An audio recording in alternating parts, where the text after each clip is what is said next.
Friends అందరికీ నమస్కారం అండి. ఇప్పుడే అందిన వార్త, ఎస్బీఐ కావచ్చు, హెచ్డిఎఫ్సి సంబంధించినటువంటి వాడుతున్న వారందరికీ కొత్త రూల్స్ అండి. ముఖ్యంగా చూసుకున్నట్లయితే ఎంత డబ్బులు కనుక పంపితే ఎంత ఛార్జీలు అనేది ఒక అప్డేట్ అయితే రావడం జరిగింది. ఇంత కట్ అవుతుందన్నమాట. వివరాలు ఏంటనేది కూడా వీడియోలో తెలుసుకుందాం.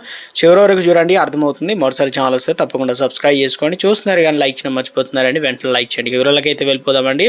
సో ముఖ్యంగా చూసుకున్నట్లయితే మీకు కనుక ఐఎంపిఎస్ అనగా గురించి తెలుసా అంటే ఇందులో వచ్చేసి ఏంది అసలు చూద్దామండి. ఇమీడియట్ పేమెంట్ సర్వీస్ అంటారనమాట. ఇది నేషనల్ పేమెంట్ ఎన్పిసిఐ అయితే నిర్వహిస్తుందన్నమాట, కార్పొరేషన్ ఆఫ్ ఇండియా. సో వేగంగా ఒక బ్యాంక్ అకౌంట్ నుంచి మరొక బ్యాంక్ అకౌంట్ సంబంధించి ట్రాన్స్ఫర్ చేస్తారు డబ్బులు.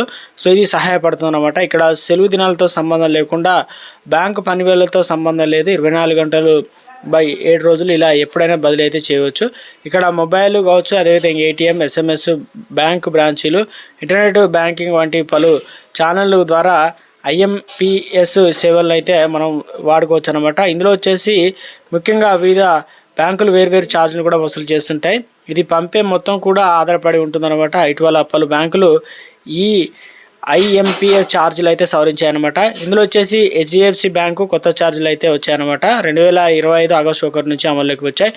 ఇక్కడ ఒక్కో ట్రాన్సాక్షన్ గరిష్ట పరిమితి 5 లక్షలు అయితే ఉంది. ఎస్బీఐ ఛార్జీలకు సంబంధించి ఎస్బీఐలో పిఎస్ ట్రాన్సాక్షన్ సంబంధించిన విషయానికి వస్తే 25,000 నుంచి 1,00,000 వరకు కనుక లావాదేవీలను చేసినట్లయితే వారికి ₹2 ప్లస్ జిఎస్టీ అయితే ఉంటుందన్నమాట. 2 లక్షల నుంచి 4 లక్షలు చేస్తే ₹6 అయితే వసూలు చేస్తారు. అదేవిధంగా 2 లక్షల నుంచి అదేవిధంగా 5 లక్షల మధ్య ఉన్నట్లయితే ₹10 ప్లస్ జిఎస్టీ అయితే కట్ అవుతుందన్నమాట. ట్రాన్సాక్షన్ ఎలాంటి ఛార్జీలు అయితే లేవన్నమాట అంతకు ముందుకు. ఇక హెచ్డిఎఫ్సి సంబంధించి ఇక్కడ ఎస్బీఐ కంటే ఛార్జీలు కాస్త ఎక్కువగా ఉన్నాయి. ఇక 1000 లోపు కనుక పంపిస్తే రెగ్యులర్ కస్టమర్కి సంబంధించి 2.50, సీనియర్ సిటిజన్లకు సంబంధించి 2.25, అదేవిధంగా ₹1000 నుంచి 1,00,000 వరకు అయితే వరుసగా 5 నుంచి ₹4.50 అయితే కట్ అవుతున్నాయి.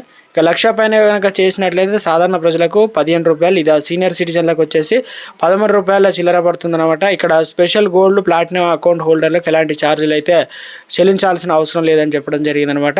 ఇక పంజాబ్ నేషనల్ బ్యాంక్ ఛార్జీలు కూడా ఇవ్వడం జరిగిందనమాట. 1000 లోపు కనుక చేస్తే ఎలాంటి ఛార్జీలు కానీ ₹1000 ₹1 లక్ష వరకు ట్రాన్సాక్షన్ బ్రాంచ్ ద్వారా చేస్తే కనుక 6 ప్లస్ జిఎస్టీ అయితే చెల్లించాలి. ఆన్లైన్ ద్వారా అయితే 5 ప్లస్ జిఎస్టీ అయితే చెల్లించాలి. 1,00,000 పైన ట్రాన్సాక్షన్ కనుక బ్యాంకు నుంచి చేస్తే ₹12 ప్లస్ జిఎస్టీ చెల్లించాలి. ఆన్లైన్ ద్వారా చూసుకున్నట్లయితే ₹10 ప్లస్ జిఎస్టీ చెల్లించాలి. ఇక కెనరా బ్యాంక్ కూడా ఇవ్వడం జరిగిందనమాట. ₹1000 వరకు అయితే చేసే ట్రాన్సాక్షన్లపై ఎలాంటి ఫీజు లేదు. ఇక ₹1000 నుంచి 10,000 మధ్య కనుక ట్రాన్సాక్షన్ చేస్తే ₹3 ప్లస్ జిఎస్టీ చెల్లించాలి. 10,000 నుంచి 25,000 చేస్తే ₹5 ప్లస్ జిఎస్టీ చెల్లించాలి. 25,000 నుంచి ₹1,00,000 వరకు చెల్లించినట్లయితే ట్రాన్స్ఫర్ చేస్తే ₹8 ప్లస్ జిఎస్టీ. అదేవిధంగా ₹1,00,000 నుంచి 2 లక్షల వరకు చేసినట్లయితే ₹15 ప్లస్ జిఎస్టీ. అదేవిధంగా 2 లక్షల నుంచి 5 లక్షల వరకు ట్రాన్సాక్షన్ చేసినట్లయితే ₹20 అయితే చెల్లించాల్సి అయితే ఉంటుందన్నమాట.